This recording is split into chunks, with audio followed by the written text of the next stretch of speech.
Symposium is able to present a glimpse of the richness of our Indian cultural heritage through a series of lectures.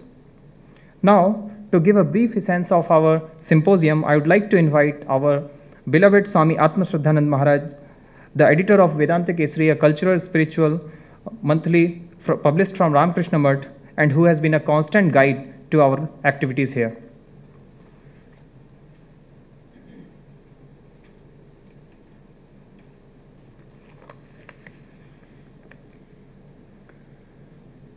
Dear and Honorable Dr. Bhaskar Ramurthy, Shri Shraddhalu Ranadeji, Swamiji is in the audience, faculty members, invitees, and my very dear young friends. Welcome and namaskars to all.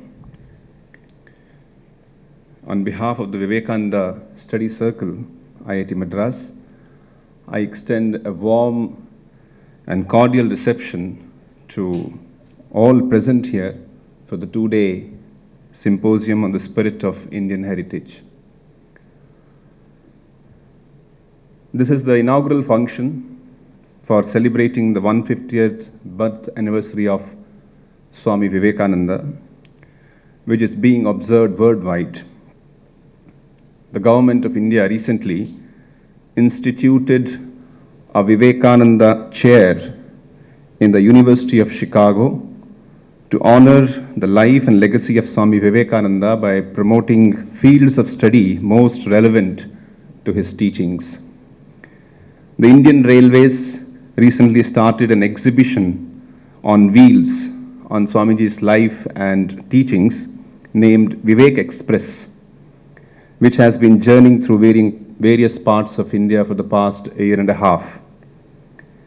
Besides, several functions are being organized by the Ramakrishna Mutt, and hundreds of organizations or groups of admirers across India by holding youth conventions, literary events, publishing of books, articles, special numbers of magazines, undertaking projects focusing on service to the weaker and deprived sections of the society. Hence, it's a happy occasion, and we are delighted to have a discerning audience present here for this auspicious beginning. If you want to know India, study Vivekananda, said Rabindranath Tagore. He further said, in him, everything is positive and nothing negative. And Mahatma Gandhi remarked that after reading Vivekananda, his love for the country increased 1,000-fold. Swamiji's ideas inspired a whole generation of freedom fighters, including Subhash Chandra Bose, Aravindo Ghosh, Balagangadhar Tilak, and others. To know, therefore, Swamiji is to know the spirit of Indian heritage itself. What is the meaning of heritage? Of course, in simple terms, it means what one inherits. It's something that comes or belongs to one by reason of birth. We have the idea of family heritage, social and national heritage, the heritage that comes in the form of our natural resources, religion, culture, history, and so on. Heritage can be both tangible and intangible. Tangible heritage would include our mountains, our rivers, forests, buildings, books, monuments, sculptures, paintings, and similar concrete or palpable realities of our living. The intangible heritage would consist of our ideas, traditions, thought patterns, literature, poetry, cultural beliefs, and achievements which are felt and lived in our lives, which are largely invisible but influence us in many ways. The Sanskrit word for culture is samskriti. It comes from the verbal root kri, to do, which can give rise to several words when associated with certain prefixes. Out of these, 3 words have a direct bearing on our subject. Prakriti, which means basic matter or condition. Samskriti, refined matter and condition. And Vikriti, modified or decayed matter or condition. Let's understand these 3 words. A block of stone is Prakriti, the basic raw material. When it is sculpted into a beautiful image, it becomes Samskriti. A lump of gold is Prakriti. An elegant ornament made out of it is Samskriti. Raw food articles like rice and sugar are Prakriti. Whereas a delicious pudding prepared out of them is Samskriti. On the other hand, if the block of stone is broken into chips, or gold lump reduced to powder, or food article gets stale, they become Vikriti. The English word culture is derived from the Latin term cult or cultus, which means tilling, care, refinement, worship, and so on. In sum, it means cultivating and refining a thing to such an extent that its end product evokes our admiration and respect. This is practically the same as Samskriti of the Sanskrit language. Referring to the Indian culture, Swami Vivekananda made an interesting observation 100 years back. He said, to many, Indian thought, Indian manners, Indian customs, Indian philosophy, Indian literature are repulsive at the first sight. But let them persevere, let them read, let them become familiar with the great principles underlying these ideas, and it is 99 to 1 that the charm will come over them and fascination will be the result.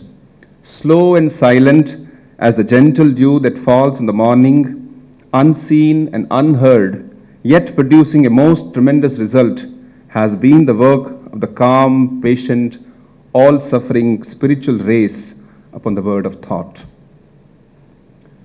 In historical terms, India's heritage goes back thousands of years. It is difficult to know when it began. Upanishadic sages set the Indian line of thinking in order by researching for truth in their inner word, and the result has been the profound discoveries about the real nature of man, of universe, the ultimate reality, and so on. In course of several centuries later, India's contribution to the word thoughts continued to grow. Swamiji said in his famous first public lecture given in 1897, the debt which the word owes to our motherland is immense. Taking country with country, there is not one race on this earth to which the word owes so much as to the patient Hindu, the mild Hindu. Here, activity prevailed when even Greece did not exist, when Rome was not thought of, when the very fathers of the modern European lived in the forests and painted themselves blue, even earlier, when history has no records and tradition dares not peer into the gloom of the intense past. Even from then until now, ideas after ideas have marched out from her, but every word has been spoken out with a blessing behind it and a peace before it. We, of all nations in the world, have never been a conquering race, and that blessing is on our head, and therefore we live.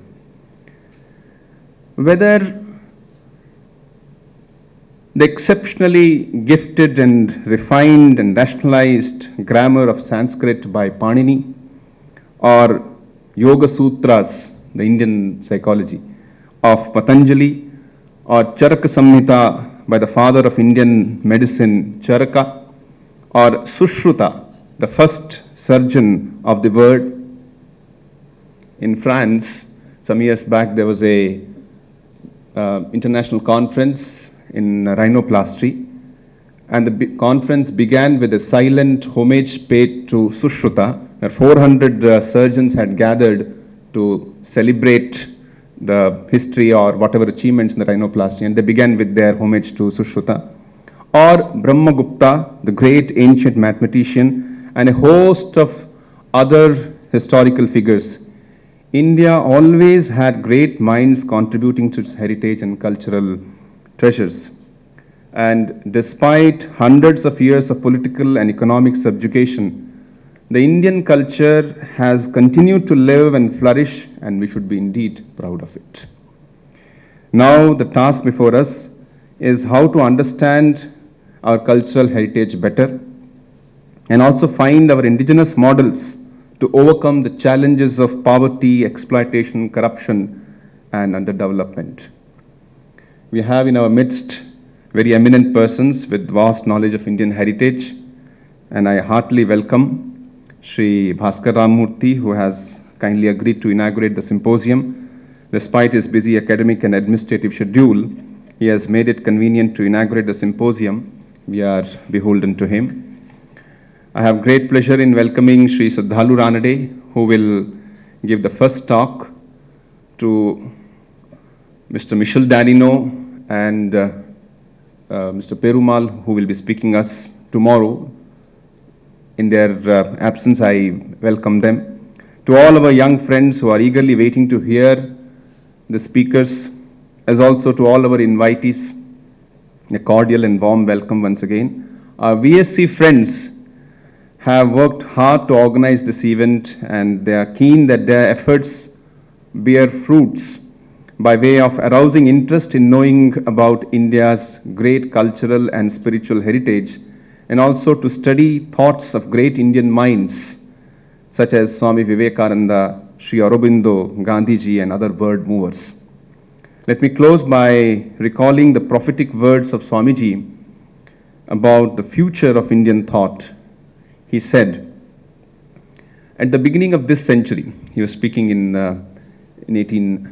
1900 beginning, at the beginning of this century, Schopenhauer, the great German philosopher, studying from not a very clear translation of the Vedas, made from an old translation into Persian and thence by a young Frenchman into Latin, says, Schopenhauer says, in the whole world there is no study so beneficial and so elevating as that of the Upanishads.